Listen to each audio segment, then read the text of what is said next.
საქართველოს კონსტიტუციის 23 მუხლი დაუშვებლად მიიჩნევს ისეთი პოლიტიკური პარტიის საქმიანობას, რომლის მიზანია საქართველოს კონსტიტუციური წყობილების დამხობა ან ძალადობით შეცვლა, ქვეყნის დამოუკიდებლობის ხელყოფა, ტერიტორიული მთლიანობის დარღვევა, ან რომელიც ეწევა ომის ან ძალადობის პროპაგანდას, აღუევს ეროვნულ, ეთნიკურ, კუთხურ, რელიგიურ ან სოციალურ შუღლს. ჩვენი ერთობლივი კონსტიტუციური სარჩელის მოთხოვნილია შემდეგი 3 პოლიტიკური პარტიის არაკონსტიტუციურად ცნობა და აკრძალვა, რომლებმაც საერთო მისწრაფებით მოქმედი კოალიციური ერთობა და ერთიანი ორგანიზმი შექმნეს და დღესაც ასე მოქმედებენ. ეს პარტიებია და წარმოგიდგენთ პარტიებს მათი პარტიების რეესტრში ოფიციალურად რეგისტრირებული დასახელების მიხედვით. მოქალაქეთა პოლიტიკური გაერთიანება, ერთიანობა, ნაციონალური მოძრაობა. მეორე, მოქალაქეთა პოლიტიკური გაერთიანება, კოალიცია ცვლილებისთვის, გვარამია, მელია, გირჩი დროა. მესამე, მოქალაქეთა პოლიტიკური გაერთიანება, ძლიერი საქართველო, ლელო, ხალხისთვის, თავისუფლებისთვის.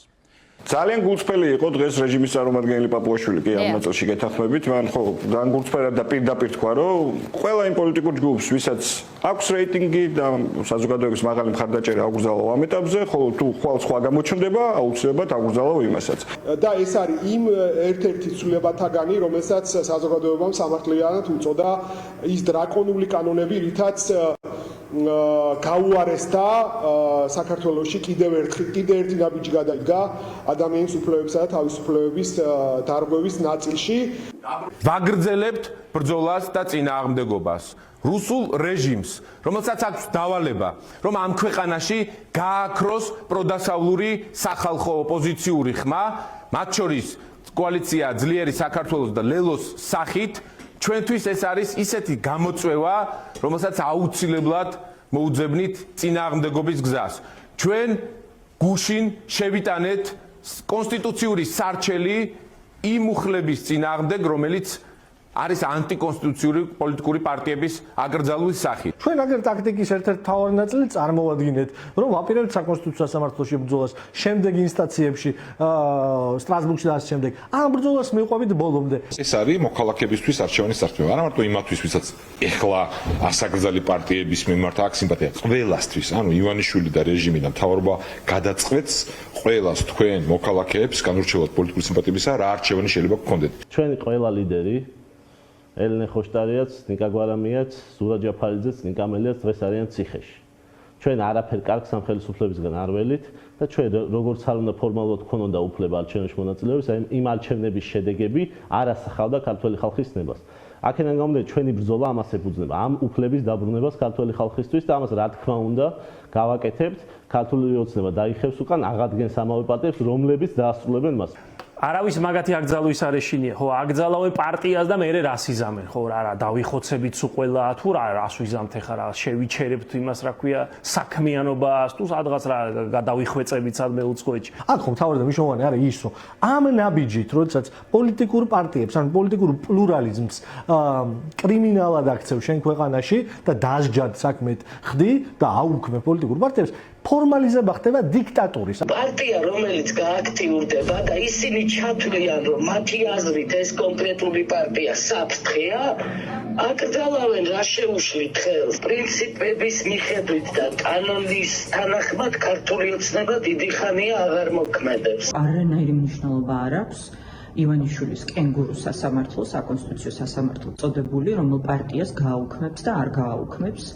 პარტია არის ადამიანების ერთობა, რომლებიც იბრძვიან ერთი მიზნების ირგვლივ. ჩვენ თუ ერთმანეთის გამხლეჩად ვიმუშავებთ და ამაზე გავაკეთებთ აქცენტირებას, ცხადია ეს არ მოხდება და ვერ მოხდება. ამიტომ გააკეთა ქართულმა ოცნებამ არჩევანი იმ სამ პარტიაზე, რომ აეკრძალათ, პატარა პარტიები არ აკრძალეს, რომ ესეც განხეთქილების საკითხად აქციოს.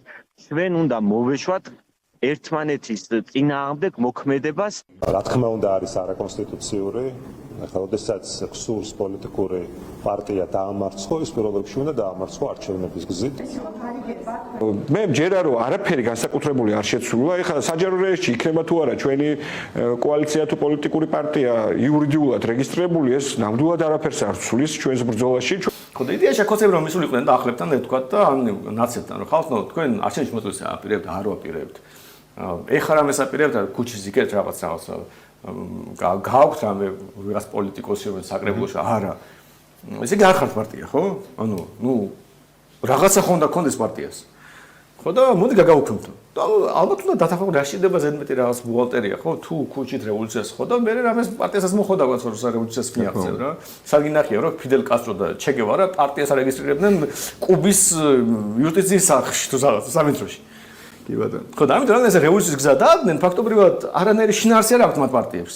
ამიტომ ამ ნაწილში ქოსება გააუქმეს ისაც იდეაში არ არსებობდა. რაღაც რეციდან წაშალეს რაღაც ჭიშკა მოუხსნეს რა. კი. აქვე დავამატებ ხალხო რომ ეხლა გამოხდებიან ჩვენი ჰეიტერები და აიო შეხედეთო გირჩიო გამოდისო და უხარია პარტიების დაკეტვაო და დახურვაო და ასე და ისე და ავტორიტარული რეჟიმი უყვარსო და სინამდვილეში ესე არ არის ჩვენ რა თქმა უნდა პარტიების გაუქმება არ შეიძლება ჩვენ მოგწონდეს შეუძლებელია და ავტორიტარულ რეჟიმში რო ცხოვრობთ მარტო ეგ არ არის მაგის მაჩვენებელი კიდევ მაჩვენებლები გვაქვს უბრალოდ ჩვენი მისქმა გვინდა რომ არარსებული პარტიები გაუქმდა სინამდვილეში არარსებული პარტიები გაუქმდა და ეს უფრო მე მაეჭვებს რომ რაღაც საერთო თამაშია ეს კი აი საერთო თამაშია და რომ არ იყოს აი ხვდები აი კაი ვიღაცას გონია რომ ისინი ოპოზიციონერები არიან რაღაც ასე ვიღაც შტერია და რაღაც მე მას ვამბობ რომ რაღაცა პარტია ხო რაღაცას ქვია ხო ნაცებს ქონდათ ეს ნიშანთვისება როგორც კონცეფტს ქონდათ პარტიული სტრუქტურა რაღაც სხვა იერარქია ეხლა ფული არ აქვთ ტელევიზია არ აქვთ ну ეხლა ტელევიზია არც უნდა ქონდეს იდეაში პარტიას მაგრამ ну ისეთი ჩვენს გვაქვს ტელევიზია და